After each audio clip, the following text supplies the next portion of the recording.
I'm now going to briefly explain some of the features of today's webinar. This webinar is being recorded.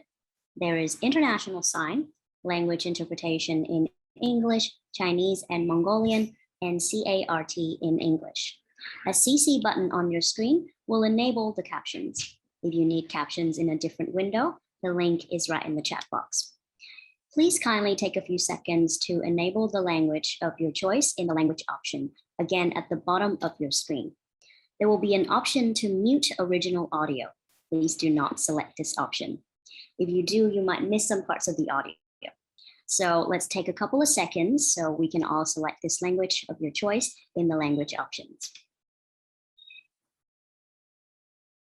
Should you have questions for panelists, kindly use the Q&A option or leave your questions in the chat box.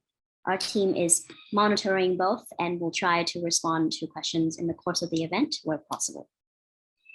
We hope that we will have time for some Q&A wherein participants may be invited to ask questions. Please note we cannot put camera on for participants due to the limitations on this platform. Where time is an issue, priority will be given to answering questions that are relevant to the discussions which have been presented. Should you have any accessibility issues, please send a private message to the host account or email webinars@ida-secretariat.org, and the team will try and resolve that to the best of their abilities.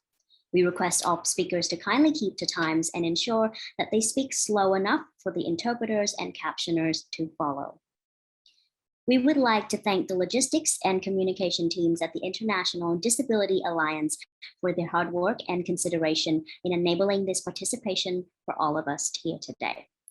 We will now start our roundtable with the theme of stigma and discrimination as barriers to inclusive education. Hello, everyone. My name is Phương Nguyen, also known as Crystal Nguyen. I am a performing artist and student living on Wachuk Noongar Budja land. I live with a disability and I am based in Australia. Before we begin this session, I would like to acknowledge the traditional custodians of the land that I am speaking on, the Wachuk people of the Noongar Nation, and I pay respect to elders past and present here and on the respective lands that all of our participants are tuning in from. It is my honor to be your moderator for today's session. Thank you all for taking the time out of your Valentine's Day to be with us today. I hope that this next 90 minutes will be worthwhile.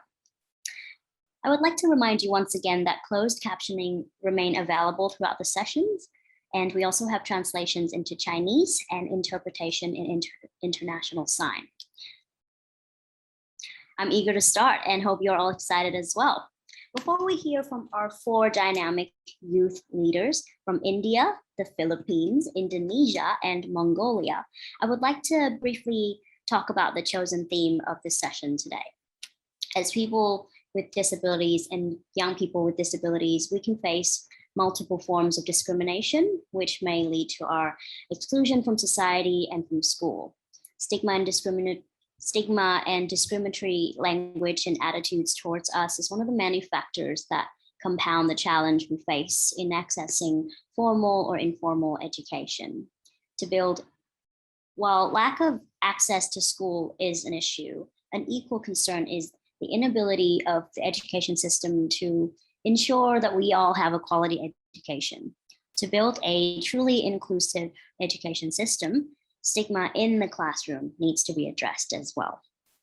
While the Convention of the Rights of the Child and Education for All framework aim to meet all these learning needs of children and youth, the Convention on the Rights of Persons with Disabilities recalls these obligations and further specifies that states parties shall take all necessary measures to ensure the full enjoyment by children with disabilities of all human rights and fundamental freedoms on an equal basis with other children.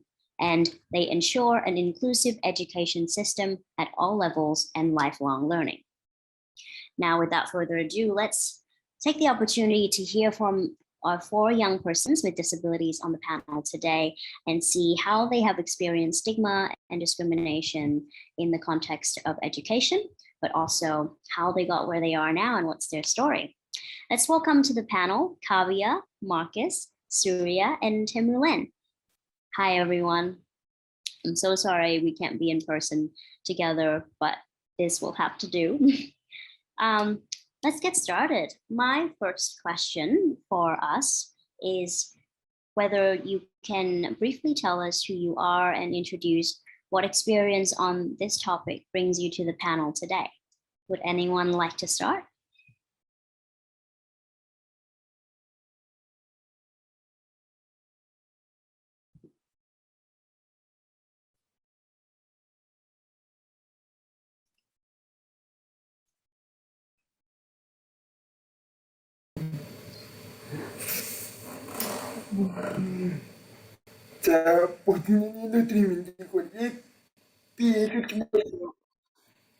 Hello, everybody. May I speak? My name is Timulen. I'm representing Mongolia. And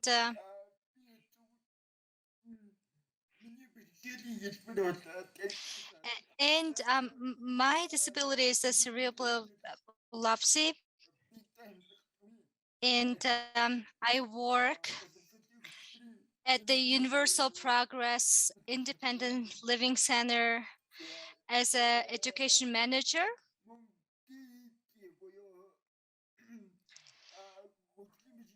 And I have been doing training at the disability education training to promote a positive understanding of the disability. And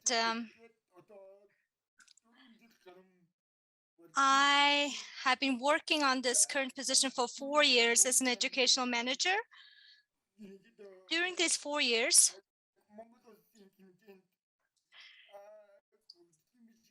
within Mongolia,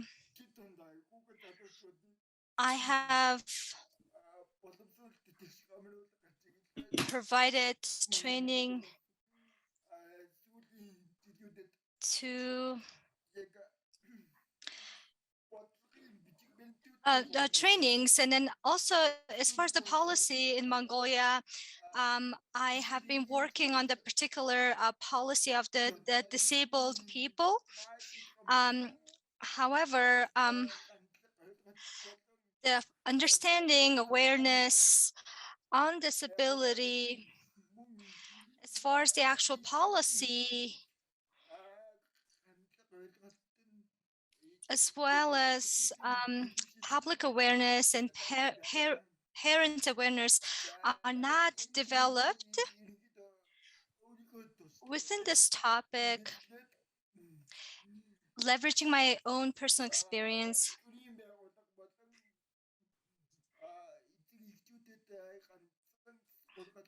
I have conducted trainings, discussion, and workshops to government workers and as well as parents. Within the last 5 years, we have conducted trainings for approximately 13,000 people. And the reason why we are bringing up this educational issue in Mongolia is that, first of all, quality education is not very reachable to disabled youth. Second of all,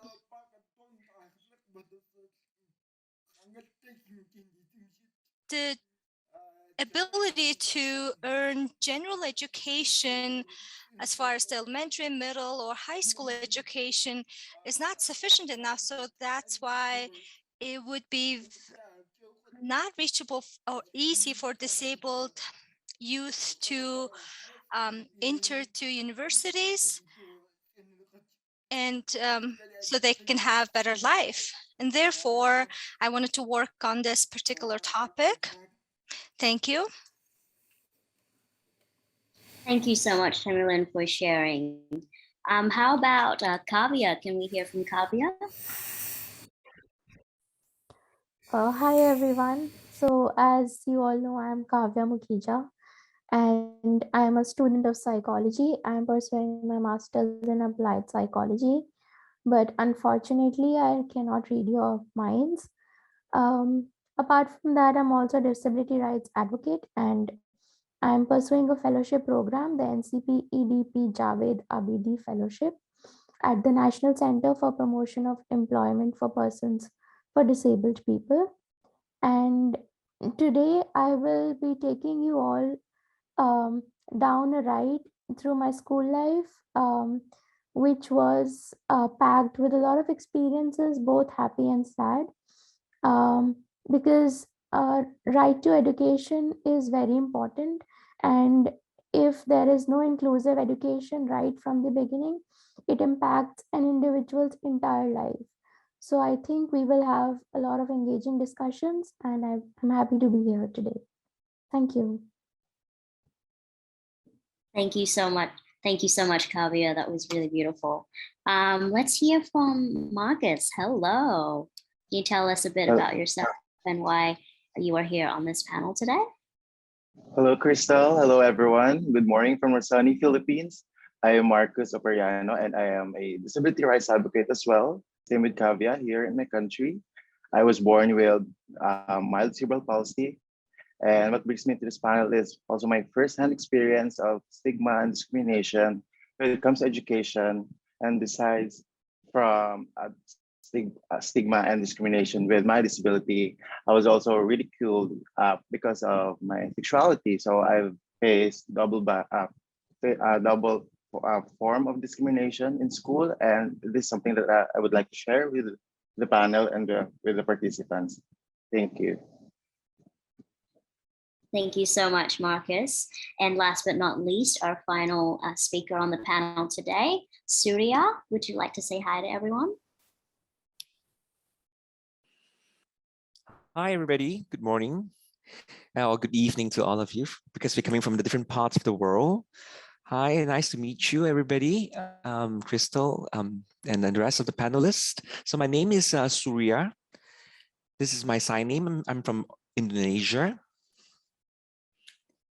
And now I live in the capital city of Jakarta, but currently I'm studying at the Rochester Institute of Technology here in New York. So this is and the National Technical Institute for the Deaf.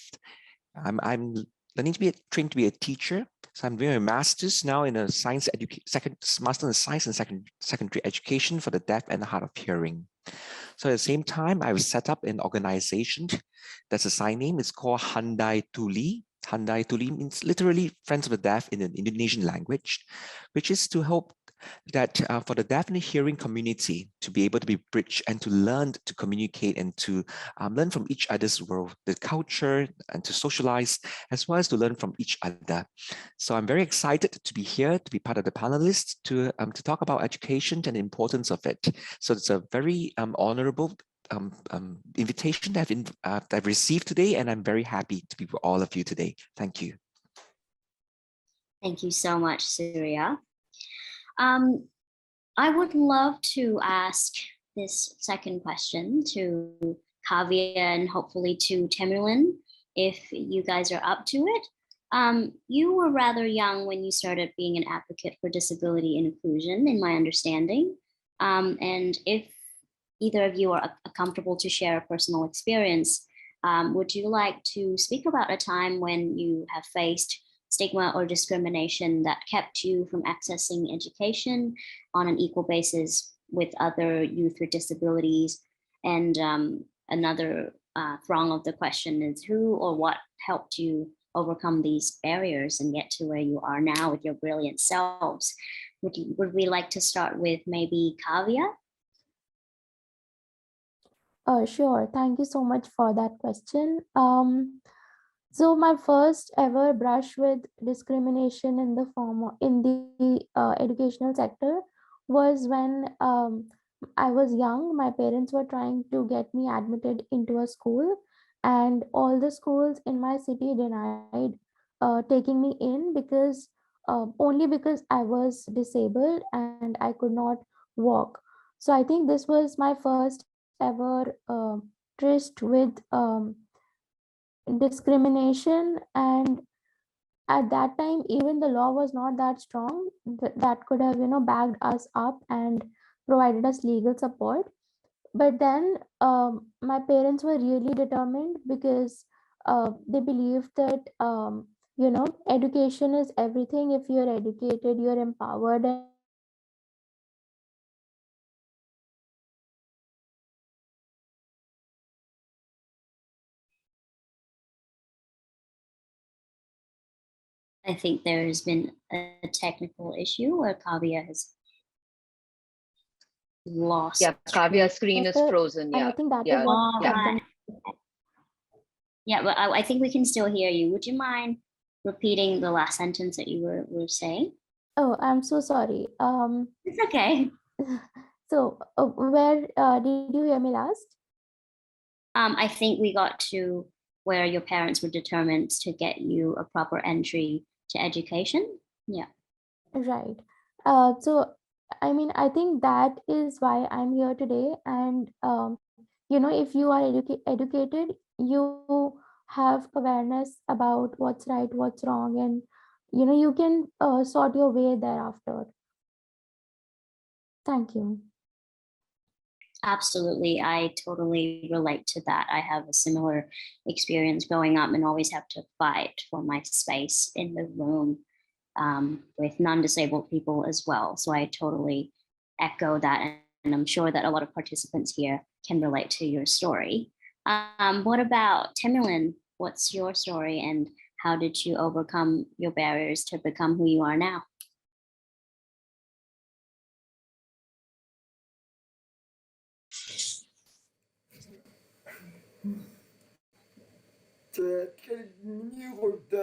As far as my personal experience, since I was 2 years old, I have been attending to special education daycare and also special education schools. And the reason why I had to attend to special education, special schools, where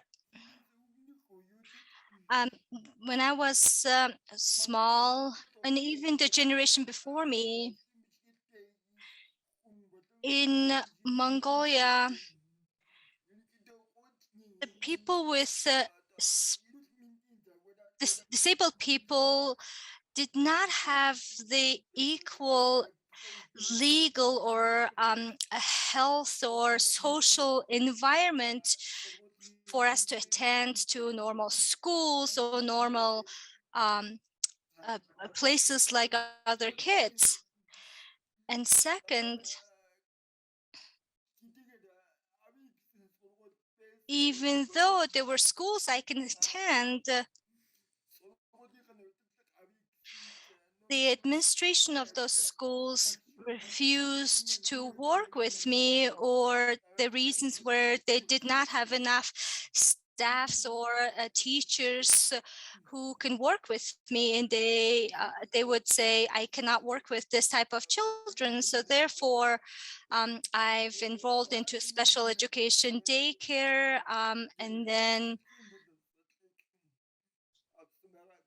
I obtained only the daycare education until I was 11 years old. However, kids my age would be able to start school at age 7 or 8, but I couldn't. I had to stay at the special education daycare, and it was labeled under special education, or that I can only attend to special education schools. And during this period, the first 2 to 3 years were very pleasant. There were classes were taught clearly. And then from the third and fourth year, honestly, the education that I was receiving, or the standard, or the range of information that we were being educated, were not enough.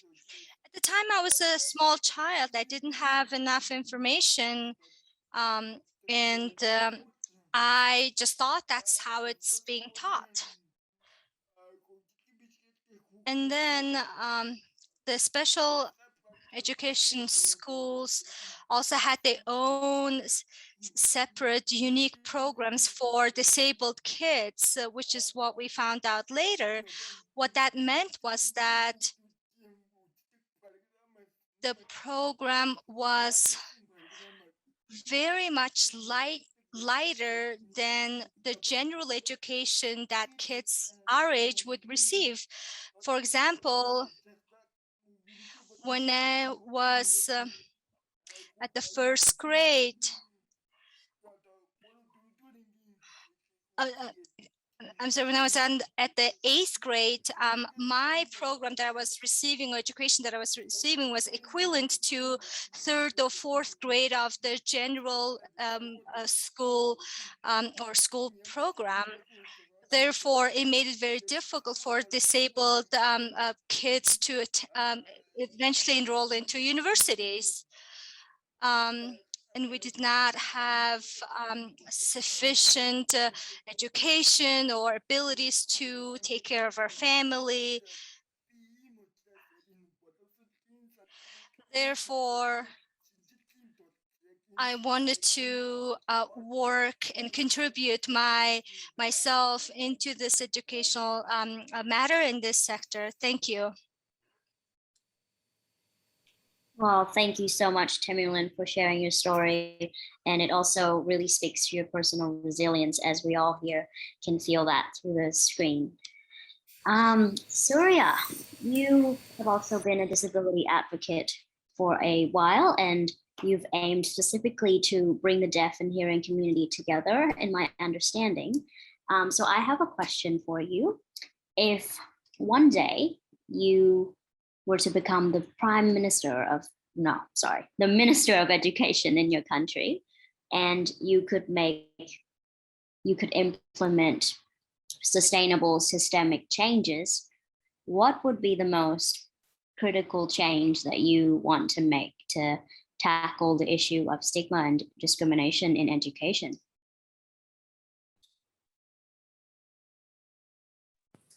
Thank you. Thank you for the wonderful question.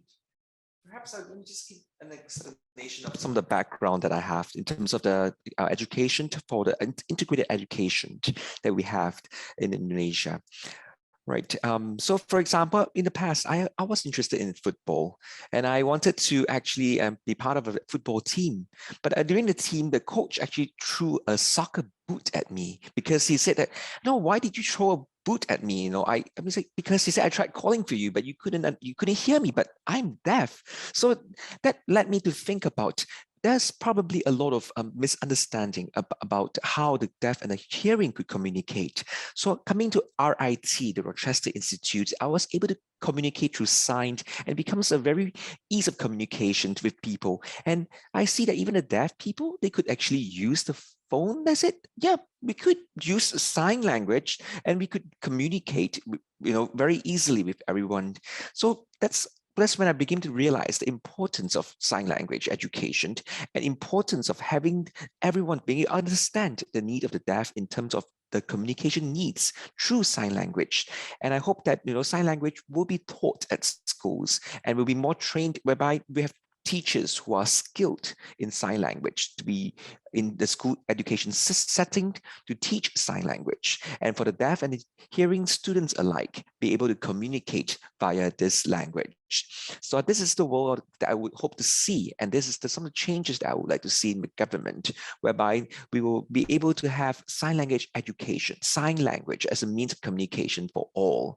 And so this has to start from a early stage of education, whereby we will need to see and understand that education and sign language program, it's necessary for the deaf, and also be able to integrate us into society, because this is a way that I see how, and using sign language as a means to.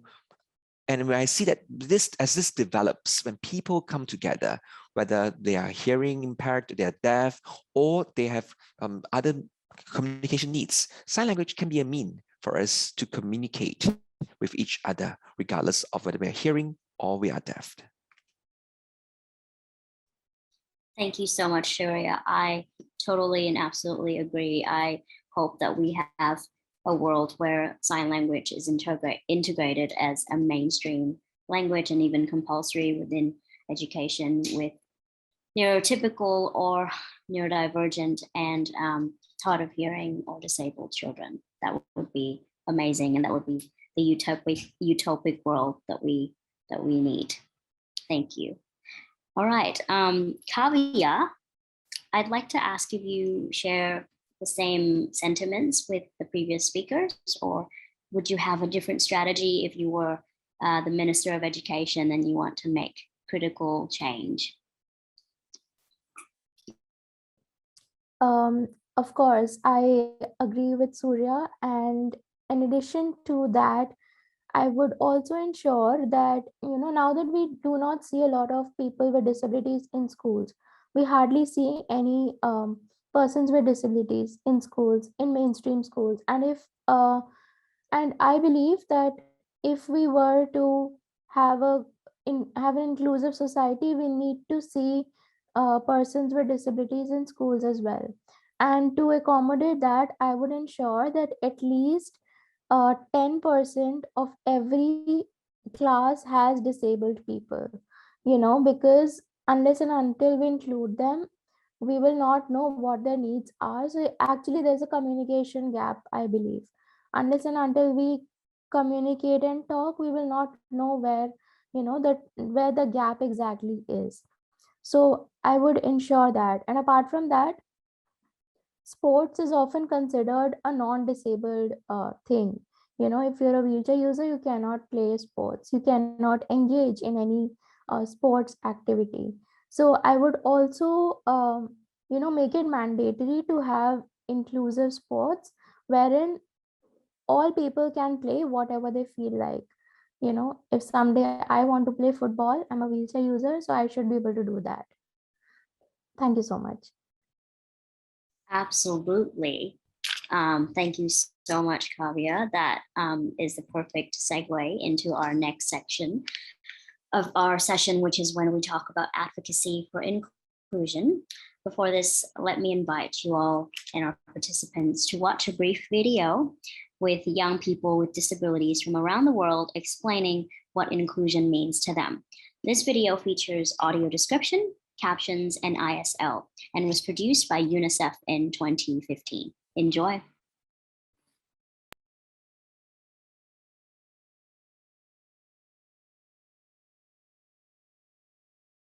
Statements from children and young people with and without disabilities. My dream for inclusion is that all children and young people should be involved in every decision that affects their lives.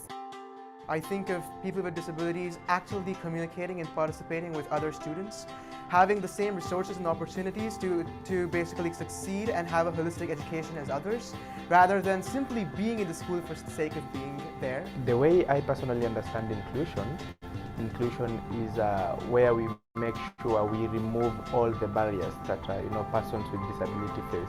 The attitude of the people is to change. Because the attitudinal barrier is the most important. I would like to advocate for children with disabilities. Ensure that persons with disability rights are promoted and protected. Build the capacities of youth to become as leaders. Talk with government on education. Community sensitization about causes of disabilities and what kind of support is needed. Adapting the environments in the schools. Enrolling children with disabilities into regular school, thereby promoting inclusive education. People will learn a lot because I know many people who are not disabled, but they are very inspired from people with disabilities. Regardless of disability, gender, ethnicity, language, and religion. We should always include in everything. Inclusion means be brave. As Maya Angelou once said, in diversity there is beauty and there is strength. UNICEF and the Global Partnership on Children with Disabilities. With special thanks to Australian aid. Wow, what a walk down memory lane. I think I spot some familiar faces there. Hi, Marcus. May I ask you, just a segue from that video, since you have been an advocate already in 2015, to make people care about stigma and discrimination as barriers of education and to really create an inclusive society, which advocacy tips do you wish to share with us? And it could be for youth, for the community, or for the people in the government. Take it away. I've always believed in the power of storytelling. I think stories give us some inspiration, gives us the right perspective on things. It gives us some motivations. It also fires us when it comes to our rage, when it comes to the problems in the society. But I believe that with the disability sector, we should really work on still, as I also consider that we still have a long way to go when it comes to full inclusion of people with disabilities. And by that, I think that disability awareness is still needed in our society. And we can do that by sharing more stories of people with disabilities, sharing the struggles, not just the triumphs, but also the struggles, the barriers that we face every day. And I think that with the right awareness raising that we can do for our society, in our schools, in our workplaces, we could gather more advocates in the sector and also inspire these people to also work with us when it comes to our advocacies. So I think that awareness raising is really the first step for us to achieve inclusion. Thank you, Crystal. Absolutely, nothing about us without us, right? And as a performer, I definitely relate to this because I always strive to be involved in projects where disability is represented as incidental and it's just who we are and we're just in society as we are. And that's, I think our existence is a political statement itself. And with allies, we can truly make a difference. Thank you for your optimism and resilience. Timmerlin, let's discover and explore some of your ideas on effective advocacy. I would love to hear from you.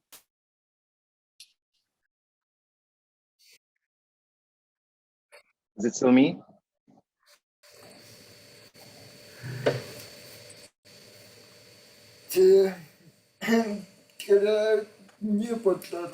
In my opinion, children with disabilities being involved is not just a problem of the disabled children. It's a problem or issue to be solved by everyone in the society. Why I think that way? First of all, children with disability starting from the kindergarten, if they go to school together with the rest of the kids, with the kids without disability, this will be a great opportunity for those who have no disability to understand them better and to accept them in the society. And if they have that heart and understanding and acceptance of those around them, they will continue being the people with the right understanding and conception. And that will greatly help with those who with disabilities when they graduate from school, go into the society, to go to get a job. They will be well received. I'm sure there will be lots of problems they need to overcome, but it will be less challenging because people around them understand them and accept them, and because they know those people from the very early childhood. And in my opinion, that will substantially reduce the gap in the misunderstanding between disabled and able children. And then I'm sure there is a lot to do for the government because the society and the government combined together. They have to raise the awareness about disabled children and their parents, because parenting is the most challenging part for those who have disabled children. In the society, there is a misconception that family with the disabled children is low class or poor people or not adequate to live full life in the society. But we can erase this stigma just by involving everyone from the early childhood in the kindergarten, having them next to their all of the children with no disabilities. Thank you so much. Thank you so much. That was really powerful. We are reaching the final question for this panel, or rather the official questions, and we will move on to Q&A after this. Since its ratification in 2006, the Convention of the Rights of People with Disabilities urges states parties to ensure an inclusive education system at all levels and ensure lifelong learning. There are countries and communities where this has been implemented well. I guess this next question is for you, Surya. How has the field of education for youth with disabilities changed since the ratification of Convention on the Rights of Persons with Disabilities? And what do you personally predict will happen in the next 5 to 10 years?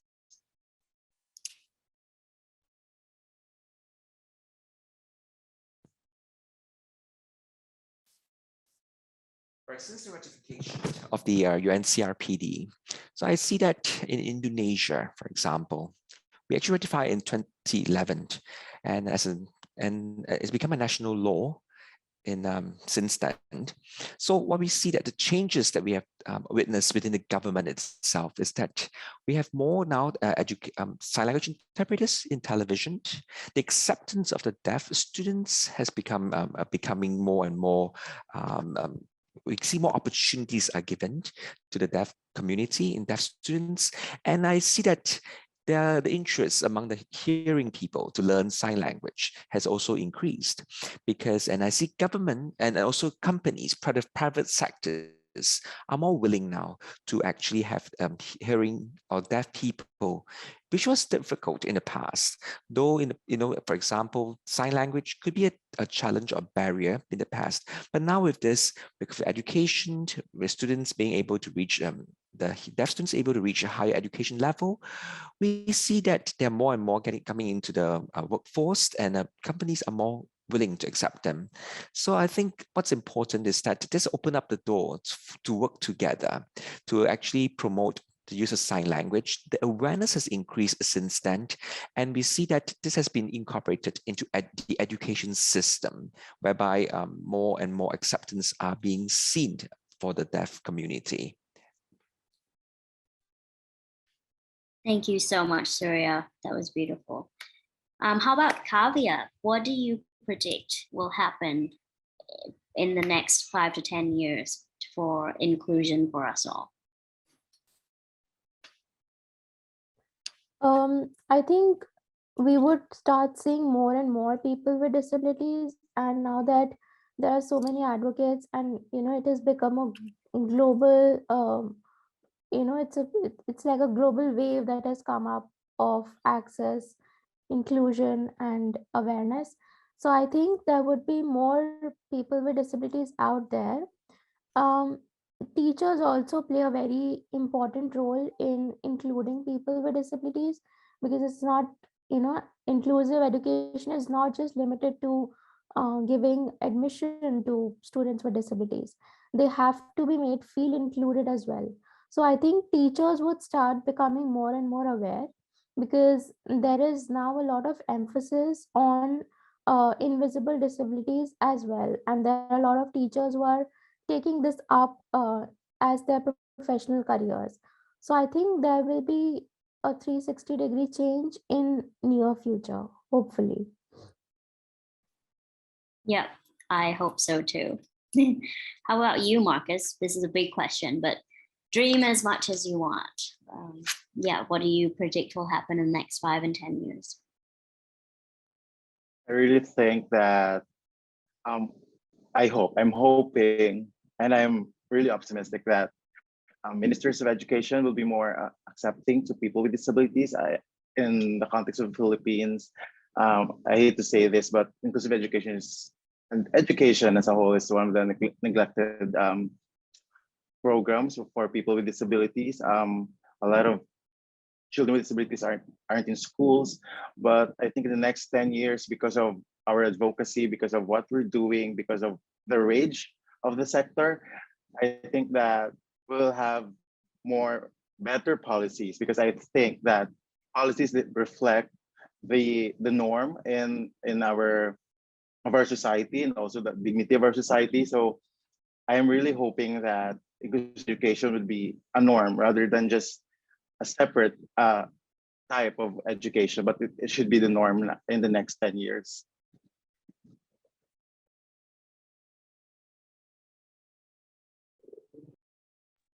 Thank you so much.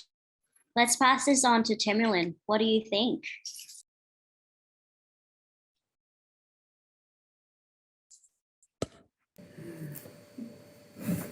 For the 5 to 10 years, even though it seems like it's a long time, for the actual execution of the change or implementation, it's not long enough. First of all, in my opinion, our society has to change and accept that the youth with a disability must earn education and prepare teachers and instructors who can work with those children specifically, and also prepare all the teachers. Any teachers should have awareness and understanding and education about disabled youth. That's the system that I want. Thank you. That's lovely. Thank you so much.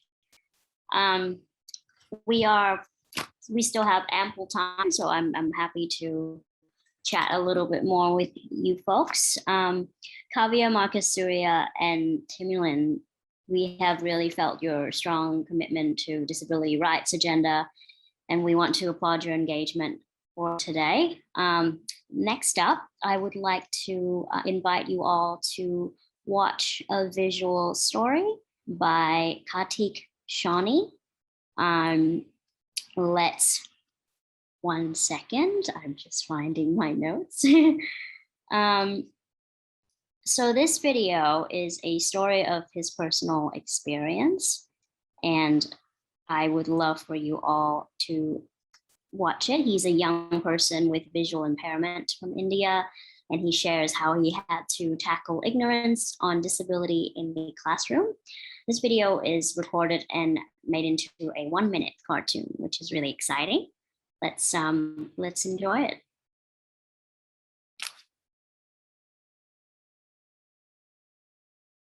A statement by Kartik Sawhney, a 19-year-old boy from India who is blind, illustrated by animation. When I was in grade 10, one of my teachers did not quite know how I worked, and I told him about my disability and the assistive technology that I use in the beginning of the year. And at the end of the year, he tells me that I got a 0 out of a 10 in my class participation. And I was actually shocked. When I asked him the reason, he was like, well, you don't listen to what I say in the classroom. You always have your earphones on, and you listen to music rather than concentrating in my class. So how do I give you a 10? And that is when I again explained him what screen reader actually meant. Even then, he was like, your keyboard does not have braille.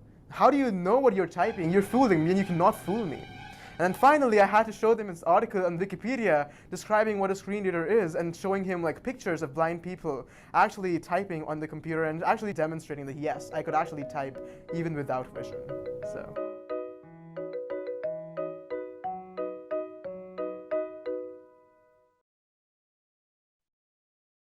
Thank you. I really enjoyed that. Kartik's storytelling is so animated.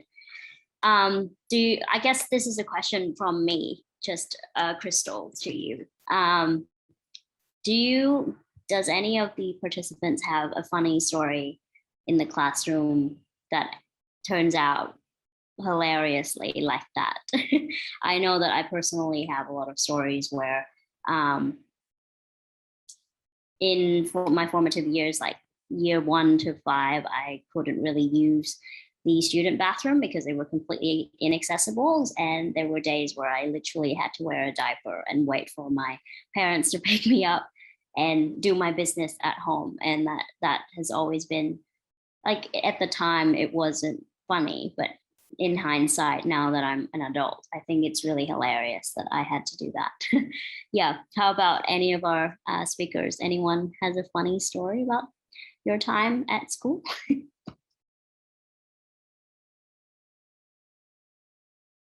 Feel free to turn on your mic and just speak.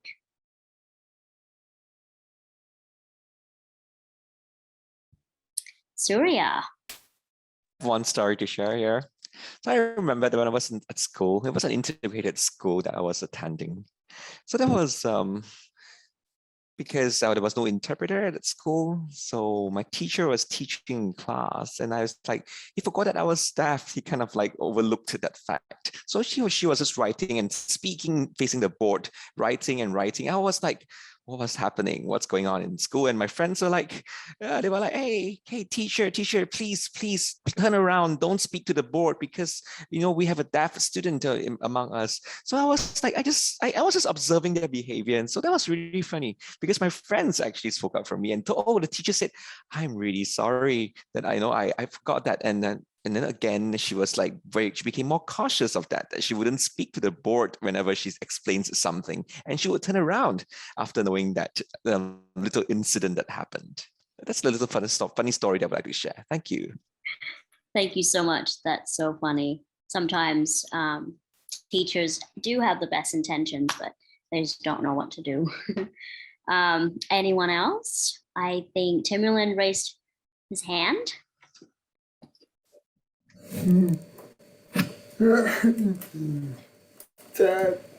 Okay. As for me, this occurred when I was in university, right after I started the university. And then our university is older style, was located in an older style building. And we did not have a bathroom for disabled students, especially one with the wheelchair. So when I leave in the morning, I would have very little liquid intake. I would just limit my water. And at the time, two of our classmates were arguing. And I heard that the argument, and what they were arguing was that they were arguing whether I could actually go to bathroom or not anatomically. The reason is,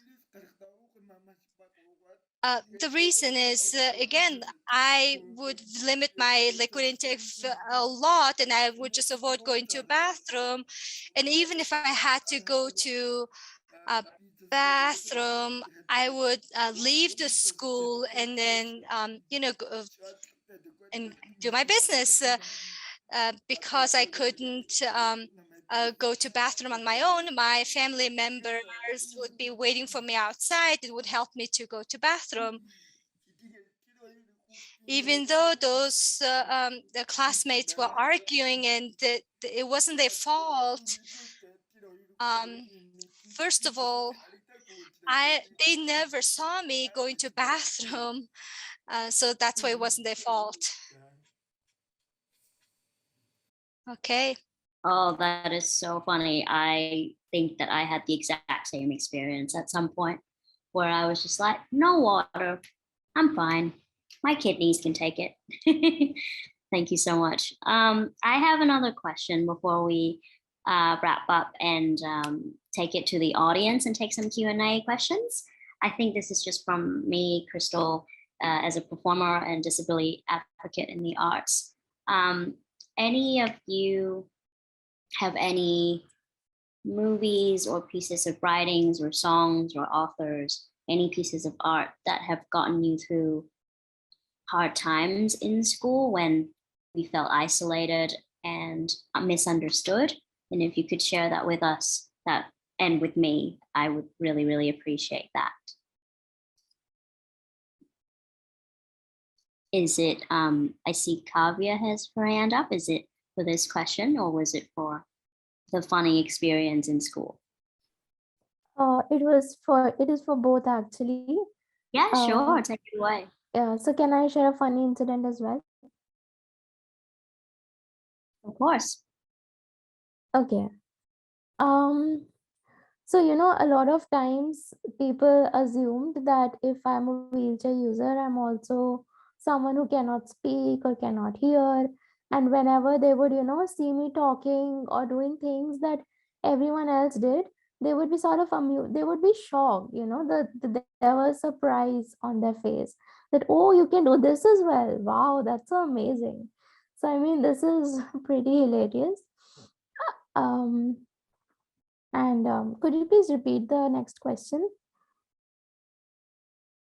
Yeah, sure. The second question that I have for the panelists is, do you have a piece of art, either a song, a movie, a TV show that have helped you gotten through dark times when you were in school and felt isolated, or yeah, has given you hope to keep going? Right. Thank you so much for reiterating that. And so I found this book called Wonder by R.J. Palacio, and I found this much later after I completed my school, and there has never been a similar piece as that. It is such a homely feeling to read that because the experiences of the protagonist echo with my experiences so much. And if you guys have not read that, I would really encourage everyone to read that book. It's really wonderful. I have read that book and I've watched the movie for it as well. It's a really beautiful story about a boy with physical differences and being integrated and included in a mainstream school, right? Thank you so much. Anyone else have a piece of art that they would like to share? Can I share a Yes. story? Yeah. Oh, story. Yes, of course. Okay. Yeah. Thank you. So for me, when I was like still on my youthful days where, studying was quite a challenge. So when I went to school, when I read books or movies, as you know that it's like there was this person I really like, Helen Keller, that really inspired me. Her story. So a deaf blind person, her story, her biography really inspired me. And another person was Thomas Alvadin. All right, these two are my favorite authors, and because they have given me a lot of inspiration about the challenges that they felt in school, about education, and those books has been and the movie, both of it has actually been a source of inspiration for me to persevere in finding a path in whatever I do, and in continue to push forward what I have been doing all these years. Absolutely. I am also very inspired by Helen Keller's story. I remember when I was about 8, my mom got me a comic book about her, and they illustrated her journey from going to school or with sharing with family and having a personal interpreter and all that. And it was just really touching. Thank you for sharing that. Is it Timulin that wants to share a piece of art that has helped you through hard times at school?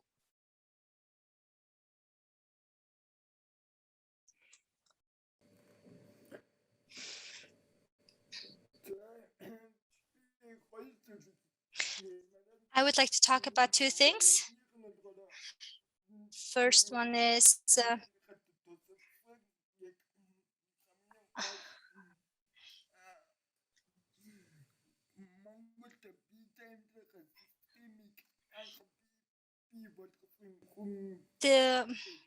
the system that developed me to live in Mongolia. The person's name is Undrich Bayer. With the help of it, I've learned about this, how to live independently, and what's the specifics about the disabled person, how we can learn to live independently. So that was the concept that I've learned from this person. And then secondly, there's a movie that I really like. This this is an American movie.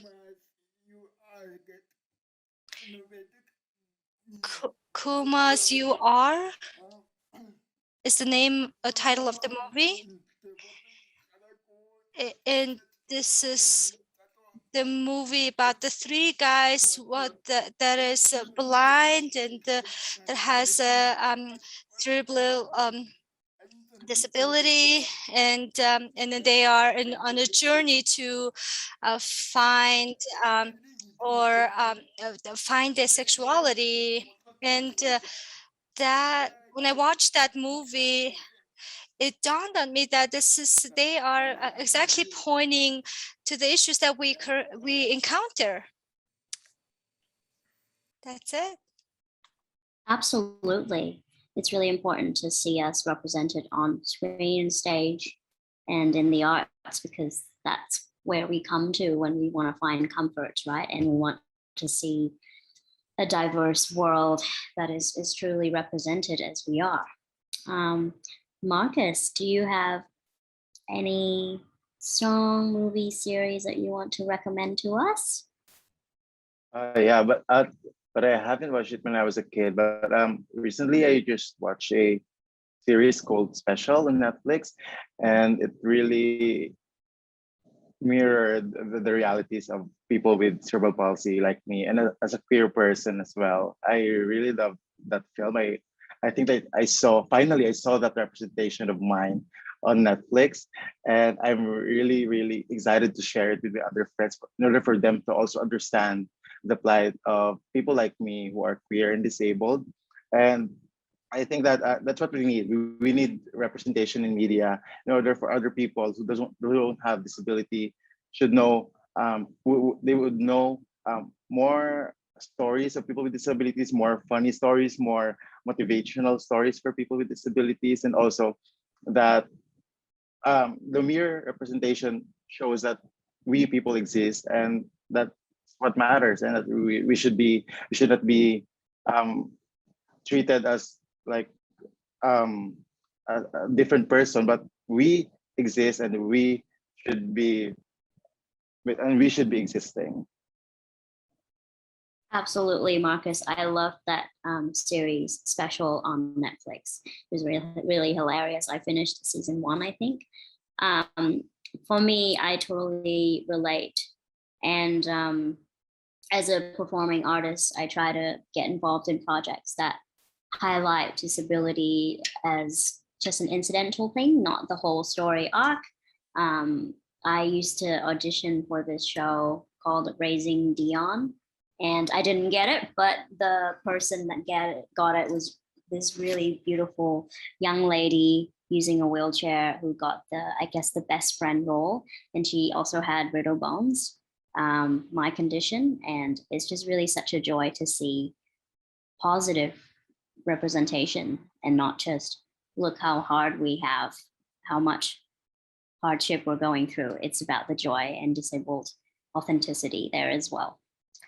All right, before we wrap up, let's just get to the Q&A session. I see that a lot of audience members today are keen to reach out and ask their questions to the panelists. Let me invite you to meet or virtually meet my colleague, Leva. She will be reading out some of the questions from our audience today. Take it away, Leva. Hi, Crystal. Hi, panelists. There's many questions coming in, and I see two questions that are related. Also, Marcus, to the story that you have been sharing. So specifically, a person is asking, how has being queer and disabled impacted your interactions with or belonging to the queer and disability communities respectively? And the person asking is also a queer disabled person.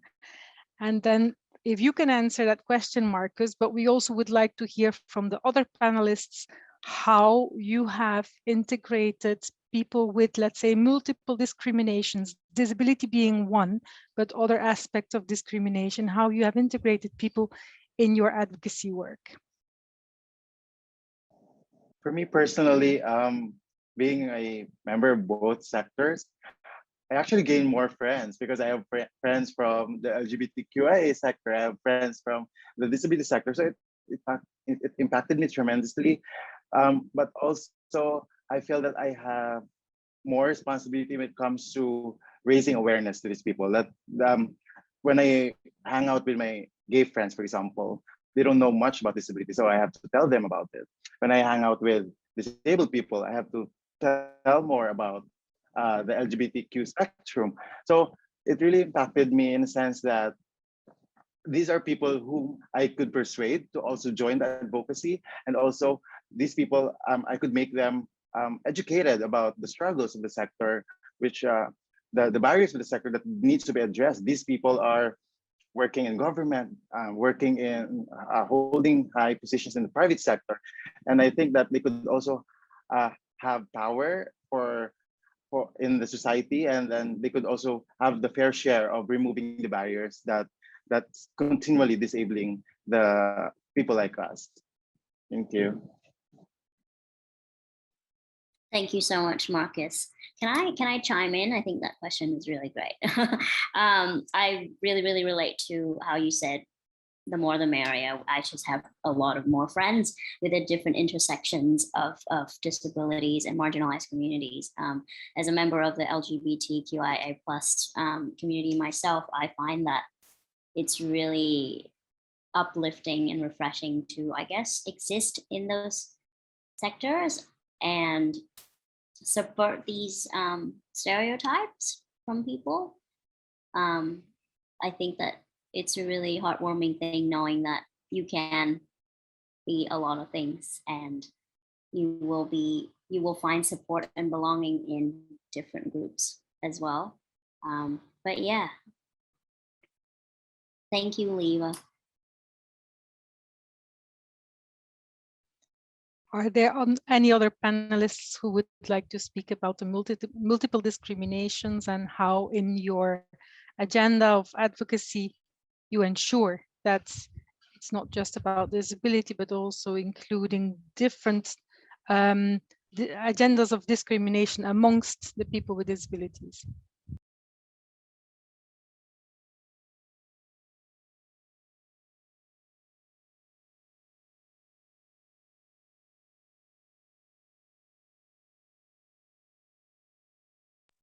Surya, I think your hand's up. Would you like to speak? So working in my place, we open our services to all people, so not discriminating in terms of what whether they are deaf with other disabilities or other, belonging to other social groups. So for us, right, sometimes when we meet them, we explain to them about the different situations, about having to communicate, why the need of for education, to use sign language and to provide accessibility, going to the office, for example.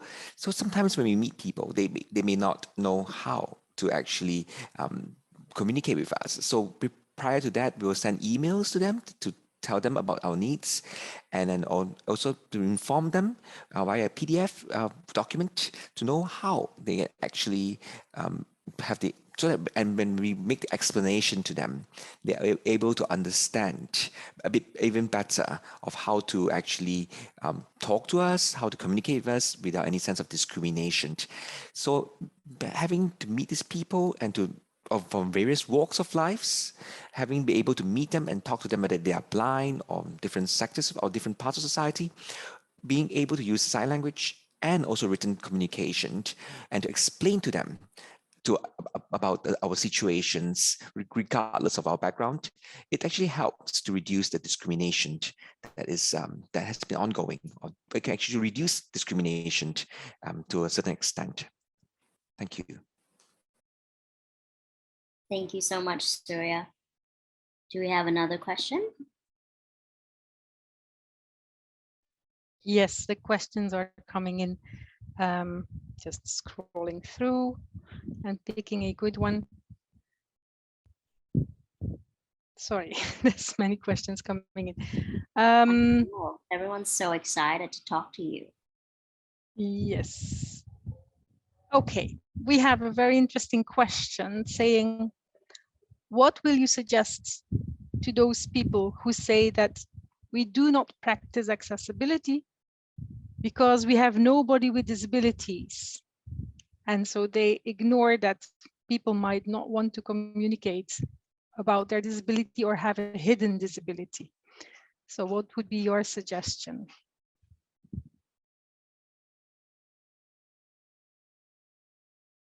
Kavya, I see you've raised your hand.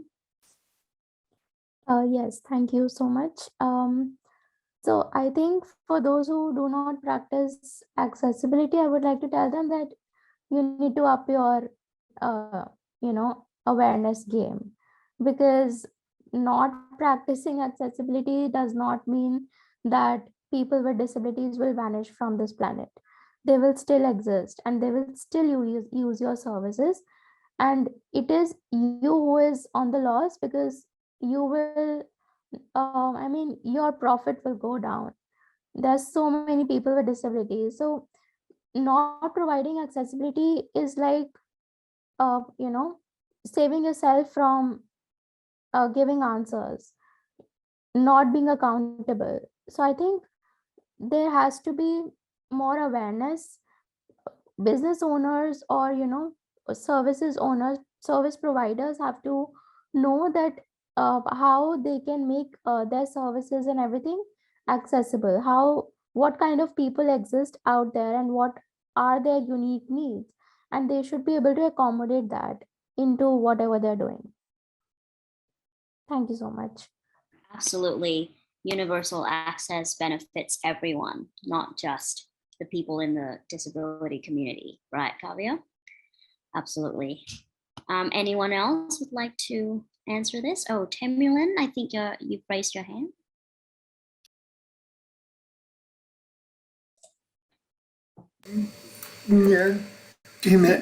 Yes, I have.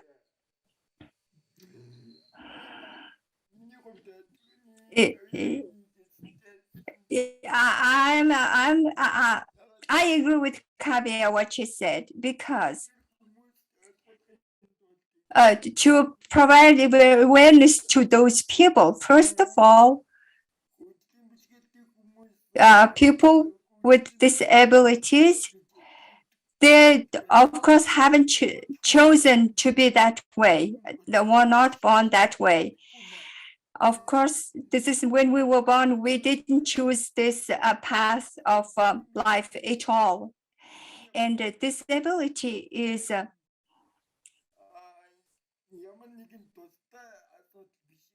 it's not a separate issue in the society. It's just disparity in many areas. It's just the difference in a human being, just like whether you can sing well or pitch a right note in singing, whether you're tall or short. So it's just a difference in the human being and individual. And because of that, my disability is my wheelchair, not my disability. And then, of course, in order to be able to do the things you want to do and achieve the things you plan, of course, you need the personal assistance. That's very important that you have some assistance available when you need it. And then, of course, you have to make yourself clear and understandable to others. It's not just my problem. I'm sure this problem exists now, and then in the future, we will still be facing the same problems to solve challenges that people with disabilities need to overcome. So it has to be institutional or governmental effort to solve the problems in the society. Thank you. Absolutely, I couldn't agree more, Timurlin. Do the Maybe remaining just comments that has been provided by Kavya Purnima Palajepali, who is herself a person with the visual impairments, and she is also emphasizing that accessibility needs to come from the design phase as well. So it should not always be the user facing issues with accessibility. It should be understood by the designers when the issues are addressed. And that's what interested me. So she herself, therefore, decided to study architecture. She's graduating in architecture and she is engaged with, and the organization is called NCPEDP, but I don't know the acronym. And she's working on inclusive architecture now. Wow, thank you so much, Kavya Purnima. That is beautiful. And congratulations on your education. I totally agree with that, right? It is the infrastructure and the onus should be also in the governmental and settings and not just the individual. That's There's also a couple of questions related to people who are more from resource poor context, and questions about making sure that the voices not just of people who are with different disabilities are included, but also people from different socioeconomic statuses and other marginalities. So particularly people who are from more remote areas or where there's more limited internet access, more limited resources. Does any one of the panelists would like to speak to that?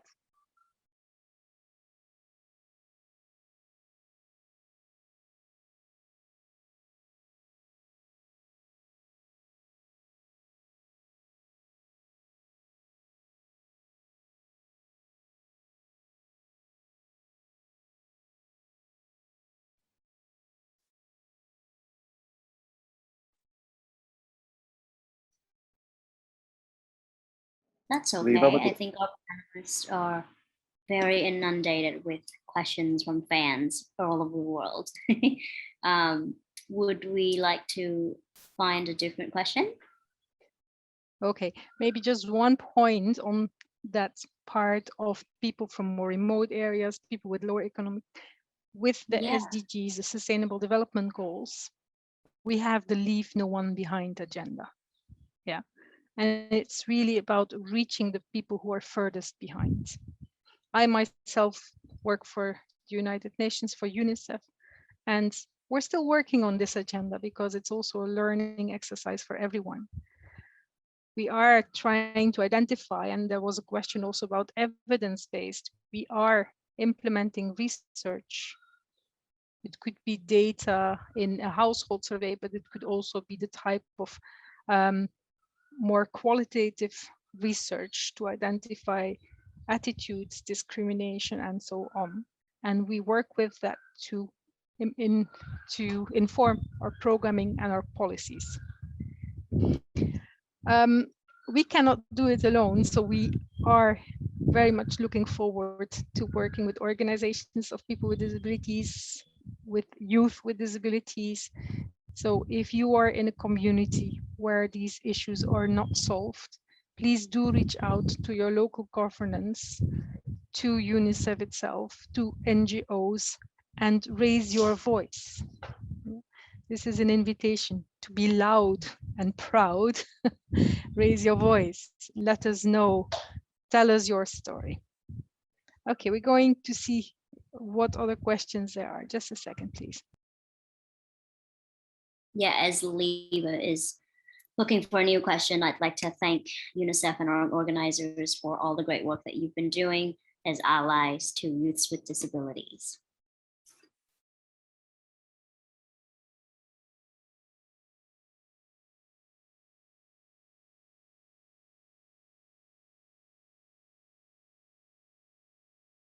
Okay, there's many questions, and I'm just scrolling through it to pick the best one in the context of this session that is about stigma and discrimination as a barrier to inclusive education. There's also a couple of questions that relate to other aspects of inclusive education. Maybe we can touch upon it.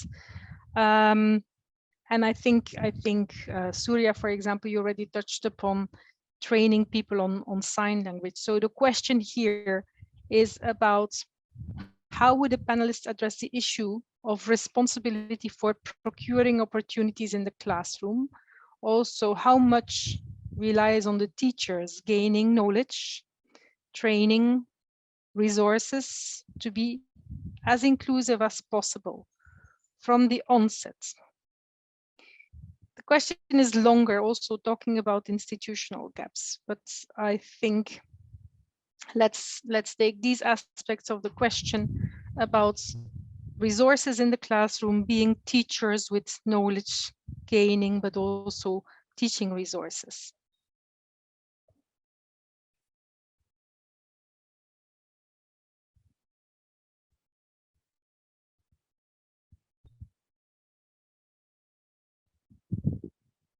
Anyone would like to start and address this question? Surya, would you like to speak to that? Sure, I'm glad to take this question. So in terms of the resources and or the various needs, so perhaps some training is one aspect that we have talked about, because teachers, for example, they need to be adequately trained on how to teach or deal with people with disability. So because awareness is important, apart from that, in terms of the skills, organizational skills, and I see that different organizations such as UNICEF and other organizations have provided a lot of information and tools for teachers to be able to be more aware, to be to know where to reach for these resources to help in their to become better pedagogical teachers for the various needs of the students. So I think what's important is that for teachers, when they come across students who are disabled or with autistic, etc. So how these teachers, for example, with the training that they have received, also have it was also would able to continue to increase their knowledge as they grow, as they develop the experience of teaching these students. Of course, the internet is another good source of resources, and we see that the videos, and then for example, for deaf, WFD, the World Federation of the Deaf, has different resources and tools that are really readily available for these teachers to actually help them to have a better awareness, better grasp, and also to actually help to facilitate and also increase and develop their teaching ability for the different needs of the students with disability. And of course, now with the COVID, we can see that the use of Zoom or online learning, I think is becoming more of a greater challenge for teachers of students with disability. So how this kind of resources, as we developed with times, as the changes in terms of needs, like for example, now during the pandemic, where we need to use more online teaching, the problems that they face, how these teachers are able to, use all this information, and also maybe there's a lot of research on data and design that can be that can help these teachers to become better educators. So all these different resources and training are important, and I think what's important is that they are also have to be keep up with times and also the needs as society, as the world progresses and changes. Thank you. Thank you, Surya. Does anyone else would like to answer this question, the same question about capacity building in the classroom, resources for teachers? Hello, hi Lida. All right, I think the procurement issue is, I know that we could answer this and in a more political sense. So I think that policies would really be the great avenue for us to answer the gaps when it comes to procurement. And with the policies, if we've institutionalized inclusive education in our schools, I think that we could have everything will just follow, like from the procurement to the training of teachers to the education of the parents of the community. And this is like we involve everyone when we institutionalize something. The duties of the state when it comes to inclusive education is really important, and we could just realize it through making better policies, and of course in making sure that they are implemented well. We should think that having better policies when it comes to education is not just for compliance, but also and to make and to ascertain that we should always involve everyone when it comes to policy making, and make sure that everyone's involved so that we could have better schools. We could have better schools for everyone. So yeah, that's for me. Thank you, Marcus. Crystal, we have a question in Mongolian that is typed in the chat, and I'm inviting the translator. We have Mongolian translation for this session to translate the question, please. Yes, please.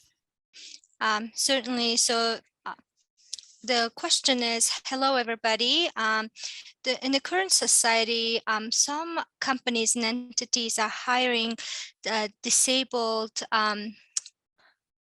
people in order to get a tax advantage, which at the minimum pay, it causes a lot of difficulty and discrimination to the person with a disability because of the discrimination, and could potentially cause a lot of mental issues as well. And then also people with a disability who are living in a remote area having a lot more issues that we are not sometimes aware of it. So we have to pay better attention in order to include everybody's voice, and that reaches at the global level. Thank you. Thank you so much for the translation. So my understanding is that this person is indeed sharing experience and making a statement about certain policies that are implemented but are not necessarily implemented in the right way, which should be about promoting inclusion of people with disabilities, but it's used to apply tax evasion. And then again, it's pointed out that people with disabilities in remote areas do not have the same opportunities, and that this is something we should take into consideration in our activities, in our advocacy, in our programming. Crystal, I think we're coming to the end of the session, so you can help us with the closure, please. Thank you so much, Leva, and thank you to the participants as well as the panelists for such an engaging roundtable discussion. It's been an honor for me to moderate this session and meet everyone. I hope we get to congregate and meet in person in the near future. Before we wrap up, we would invite you to listen to a rap song created a few months ago by a unified youth pair, meaning a youth with and without intellectual disability from the Special Olympics Bharat in India at the occasion of the 2021 Youth Inclusion Summit organized by the Regional Office of Special Olympics Asia Pacific. The young rappers in the songs are named EMK and Slavey, have recorded a song about what inclusion means to them. And this song will conclude our session today. I hope you've had a good time. And on behalf of the organizers, I would like to thank you all again for your participation in this roundtable. I wish you a wonderful rest of your day. Enjoy the song.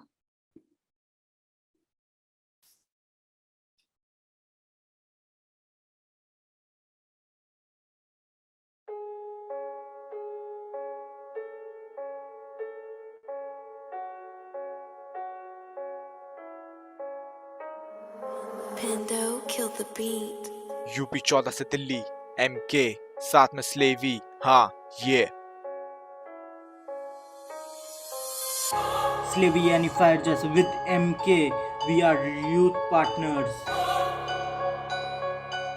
for Special Olympics Asia Pacific, straight out of Special Olympics Bharat.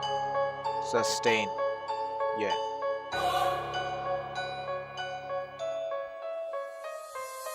आ जाता हूँ जब भी मैं अब अपनी वाली beat पे ये माइक क्या वो स्टेज क्या दुनिया में लगती आग है फसाना जो सुनाना है बात है पुरानी ये बड़े बड़े कह गए बात ये बड़े बड़े कह गए you will reap what you sow you will grow when you bow keep a pro which is low whatever you want you need to know whatever you want you need to know whatever you want you need to know yeah I'm with slavery talking about SDGs sustainable that and sustainable this well-being of athletes to strengthen communities removing barriers with technologies use what you need saving for the future call it sustainable education for all progression of career improvement of health physical and mental power to the women against this fight promotion not suppression of rights road so dark youth becomes the light taking this world to a whole another height let me tell you what you create for your need all giant trees come out of small seeds words so loud might cause a stampede keep the thing in your pocket which we all call greed Mother Earth is crying. All these species are dying.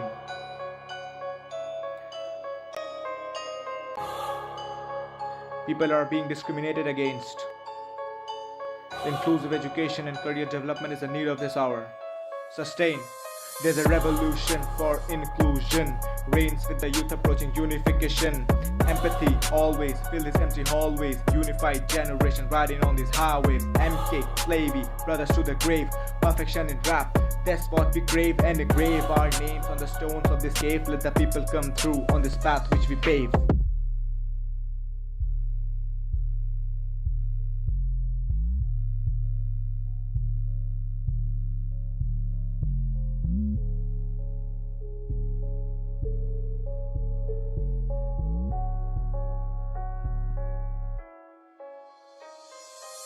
हाँ बड़े बड़े कह गए इनसे ना हो पाएगा आज हम भी यहीं खड़े हैं आज वो भी वहीं खड़े हैं फर्क बस इतना है कि जिन लोगों ने बोला था इनसे ना हो पाएगा आज वही लोग बोल रहे हैं पत्थर को भी चीर जाएंगे चिड़ियों से भी ऊंचा उड़ जाएंगे जब करी थी पढ़ाई उनको बात समझ में आई इंक्लूजन है ज़रूरी ना समझो इसको मजबूरी नहीं सोच से हम सबको समझाएंगे यह हिस्सा न लगा यह हिस्सा सोसाइटी का ही है पढ़ाई ज़रूरी है ताकि कल्चर को बचाएं तभी तो बड़े बुजुर्ग कह गए ये बात पढ़ोगे लिखोगे तो बनोगे नवाब खेलोगे कूदोगे तो होगे कामयाब स्लेवी MK Sustain.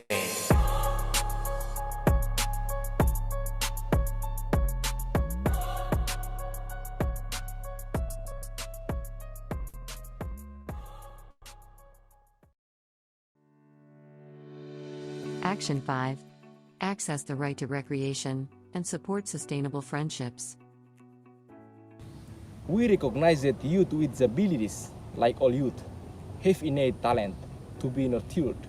We recognize that the barriers preventing youth with disabilities from accessing community support to develop this talent, particularly the barrier to participation in cultural life, recreation, leisure, and sport, often exclude youth with disabilities from the very activities where friendships are often formed.